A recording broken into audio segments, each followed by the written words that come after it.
دنیا کی سب سے قیمتی دولت نیک عورت ہے۔ اے اللہ کے نبی، آپ کی دو باتیں الگ الگ کیوں ہیں؟ ایک طرف آپ کہتے ہیں دنیا کا سب سے بڑا فتنہ عورت ہے، اور ایک طرف آپ کہتے ہیں کہ دنیا کی سب سے بڑی دولت عورت ہے۔ میری پیاری ماں بہنوں، نبی نے خود ہی جواب دے دیا، جب عورت نیک بن جائے، جب عورت دیندار بن جائے، جب عورت صالحہ بن جائے تو وہ دنیا کی سب سے بڑی دولت ہے، اور جب وہ عورت اللہ کے دین سے نکل جائے، پردے سے نکل جائے، شرم و حیا سے نکل جائے تو اس سے بڑا فتنہ کوئی نہیں ہے۔ اسی لیے اللہ کے نبی نے تعلیم دی، اسی لیے اللہ کے نبی نے تعلیم دی، جب عورت گھر سے نکلے تو پردے میں نکلے۔ بلکہ قرآن میں اللہ تعالیٰ نے ایک عورت کو کسی غیر محرم سے اگر بات کرنا پڑ جائے، اللہ تعالیٰ نے غیر محرم سے بات کرنے کا سلیقہ بھی عورت کو سکھایا۔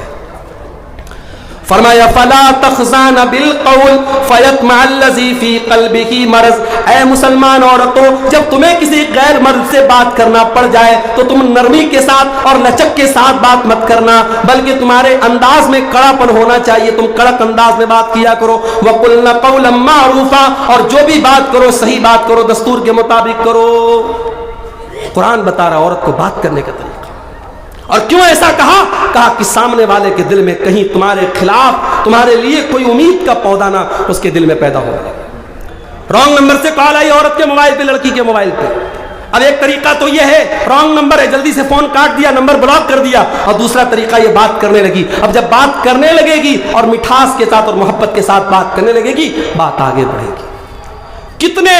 کتنے واقعات اس بات کے گواہ ہیں کہ رانگ نمبر سے آنے والی ایک کال اور غلط نمبر سے آنے والا ایک میسج وہ جا کر کے ختم ہوتا ہے زناکاری اور بدکاری پر۔ میری ماں اور بہنوں، بڑے ادب کے ساتھ کہنا چاہتا ہوں، موبائل آپ کے لیے بڑا خطرناک ہتھیار بن چکا ہے۔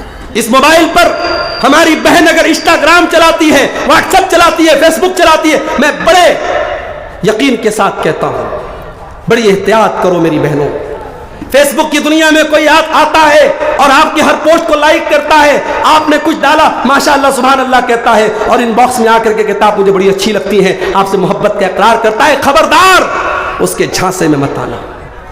محبت یہ نہیں ہے کوئی آپ کو گلاب کا پھول لا کے دے دے، محبت یہ نہیں ہے کوئی فیس بک پر آ کر کے آپ سے محبت کا اقرار کرے۔ ارے محبت تو وہ کرتا ہے جو سینکڑوں لوگوں کے درمیان کہتا ہے میں نے اس عورت کو اپنے نکاح میں قبول کیا، میں نے اس عورت کو اپنے نکاح میں قبول کیا، اور اس کی پوری ذمہ داری کو اپنے کندھے پر لیتا ہے، اس کو اپنی بیوی بناتا ہے۔ محبت وہ کرتا ہے۔ محبت ایک دن گلاب کا پھول دینے سے محبت ثابت نہیں ہوتی ہے۔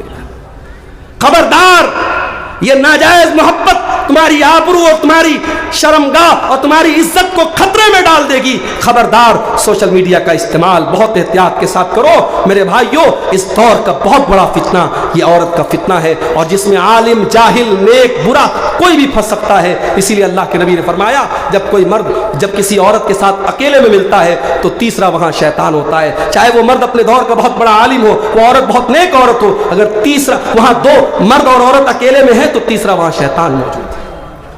اب اس فتنے کے دور میں ہم کیا کریں، یہ ہمارے ٹاپک کا آخری پہلو ہے، اس کو ہم بیان کر کے بعد ختم کریں گے۔ فتنوں کے اس دور میں پہلا کام، فتنوں کی جانکاری حاصل کرو، علم حاصل کرو، علماء سے ملو، تقریروں میں جاؤ، جلسوں میں جاؤ۔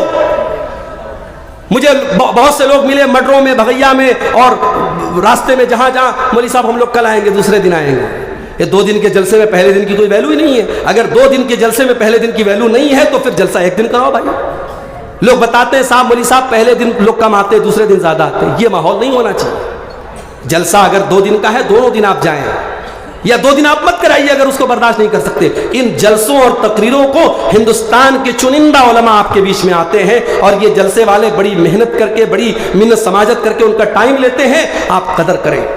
آپ کبھی غور کریں، ان دیہات کے علاقوں میں، ان پہاڑوں کے بیچ میں ہندوستان کے کونے کونے سے علماء، معراج ربانی صاحب ممبئی اور بنگلور سے چلے آ رہے ہیں، اور کوئی ممبئی سے آ رہا ہے، کوئی بنارس سے آ رہا ہے، کوئی جھارکھنڈ سے آ رہا ہے، کوئی یو پی کے سدھارتھ نگر سے آ رہا ہے، کوئی اٹاوا سے آ رہا ہے۔ یہ علماء آپ کے چنندہ علماء آپ کے دھرتی پر آتے ہیں، یہ آپ کے لیے بڑی خوشی کی بات ہے میرے بھائی۔ آپ علماء سے اپنا تعلق مضبوط کریں، علم حاصل کریں۔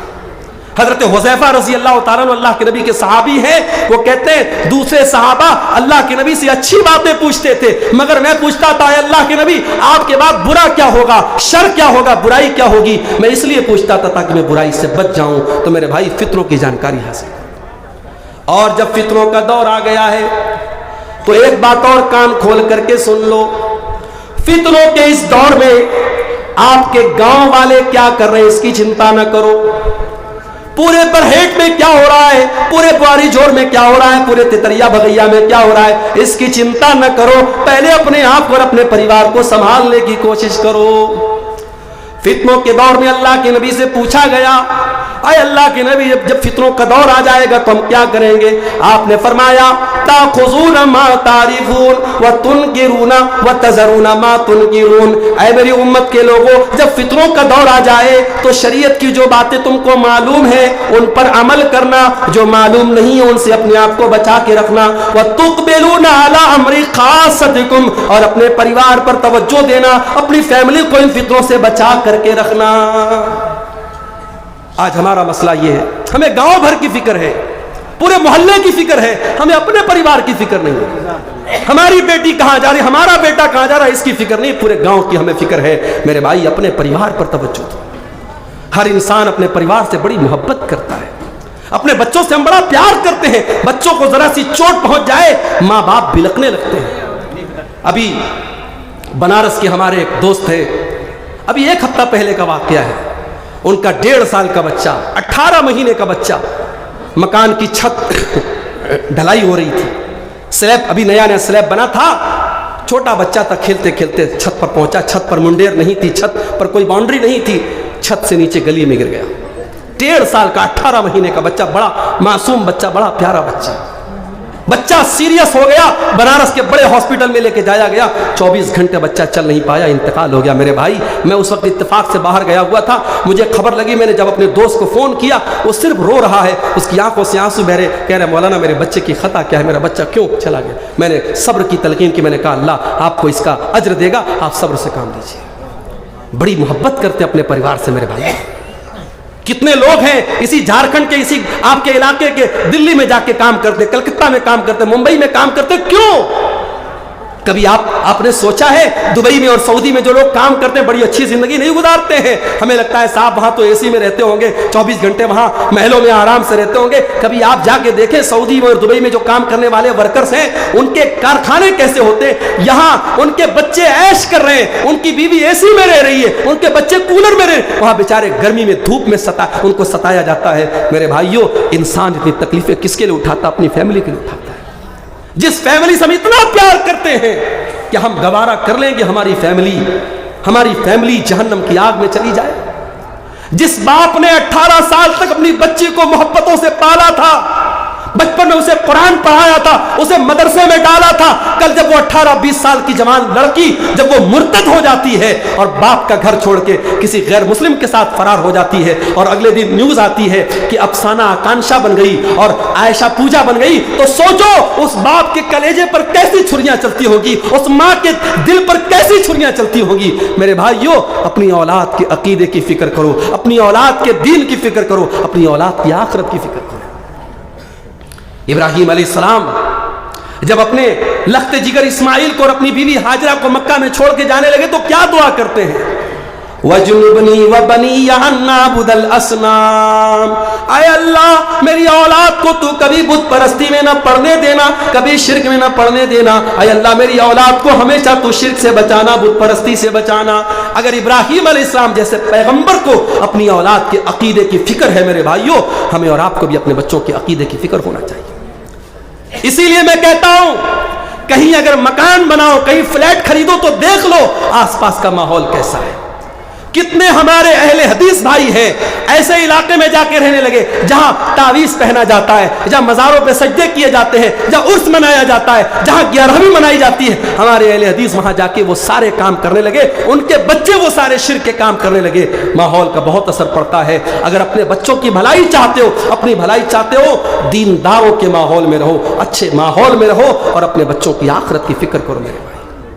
اور آخری چیز، یہ فتنوں کا دور ہے میرے بھائی، اور ہم جانتے ہیں ان فتنوں سے اگر کوئی بچا سکتا ہے تو اللہ کی ذات بچا سکتی ہے۔ اس لیے دعا کیا کرو اللہ سے کہ اے اللہ تو ہمیں فتنوں سے بچانا، ہمیں اس وقت بہت طریقے کے فتنے چل رہے ہیں، ہمارے نوجوانوں کو بہکایا جا رہا ہے، ہماری بیٹیوں کو غلط راستے پہ ڈالا جا رہا ہے۔ اے اللہ ہماری اولاد کی حفاظت کرنا۔ میں 2-3 دعائیں آپ کو سکھا دیتا ہوں، اس کو یاد کر لوں۔ ایک دعا قرآن کے 19ویں پارے میں ہے، یہ دعا پڑھا کرو، اس میں بال بچوں کے لیے بڑا پیارا سوال اللہ سے کیا گیا ہے۔ ربنا هب لنا من ازواجنا وذرياتنا قرۃ اعین، اے اللہ ہمارے بیوی بچوں کو ہماری آنکھوں کی ٹھنڈک بنا دے، وجعلنا للمتقین اماما، اور اے اللہ ہمیں متقیوں کا امام بنا دے۔ ایک دعا تو یہ یاد کرو۔ ایک دعا اللہ نے سورہ آل عمران میں سکھائی، ربنا لا تزغ قلوبنا بعد اذ ہدیتنا وہب لنا من لدنک رحمہ انک انت الوہاب۔